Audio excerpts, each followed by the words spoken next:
මට වැල්ලේ තරුණයෝ කියනවා හාමුදුරුවනේ මේ අද කිව්වේ හාමුදුරුවනේ දැන් අපි පාර්සල් පාස් කරන්න නෑලු. කොල්ලෝ කියන්නේ වැල්ලේ බණක් තියෙන හැට අනිත් මාතර. ඒක විශාල කවුද සංවිධානය කරන්නේ? මං කිව්වා මං ඔරුවක් උඩ ඉඳගෙන හරි බණ කියනවා ලෑස්ති කරන්න. මේ වැල්ලේ ඉන්න අර තරුණ මහත්තුරු මේක කරන්නේ. ඒ ධර්මයේ ආශ්චර්යානුභවය. තරුණයන්ට මේවා තේරෙනවා. මේවා දැනෙනවා. තරුණයෝ තේරුම් ගන්න ඕනේ.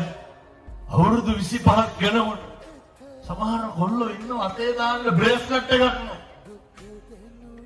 අවුරුදු 25ක් යනකොට ගෙදර টয়ලට් එකේ දොරට ගහලා තියෙන රීප්ප පටි දෙකකුයි තහඩුව. කොල්ලට අවුරුදු 25. දීපු සිගරට් ගොඩනල්ලා එක්කව කරුවා. මේ ඔය තැන් වල හැන්දෑවේ කායක ගංජා බිබි වනවත්තන්න ඕනේ. අපේ පොඩි කොල්ලෝගේ සාක්කුවල බීඩි තියෙන. ලැජ්ජ නැද්ද මන්ද? සමහර කොල්ලෝ ඉන්න හාමුදුරනේ වැසිකිලි යන්නේ නැලු බීඩියක් නැත්තම් උදේට.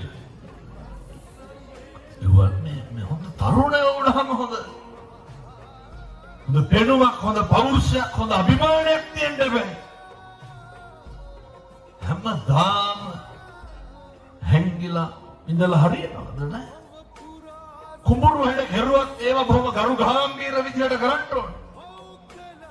අපි කියන්නේ සේරටම දොස්තරලා ඉංජිනේරුවෝ වෙන්න එහෙම නෙමෙයි. අර බුදුහාමුදුරුවෝ උගන්වපු කවුද මේවා කියන්නේ? බුදුරු කියන්නේ හොඳ අත්තිසුඛය. අත්ත කියන සැපේ තියෙන්න ඕනේ. තරුණයන්ට තියෙන්න ඕනේ අම්මගේ තාත්තගේ ඉඩ කඩන් ගැන. බලාගෙන ඉන්නත් ගොඩනගෙන්න පුළුවන් හොඳ පෞරුෂයක්. භෝග සුඛය, අනන සුඛය, අනවජ්ජනය තියෙන්න ඕනේ. ණය නැතිකම තියෙන්න ඕනේ. මෙහෙම ගොඩනගෙන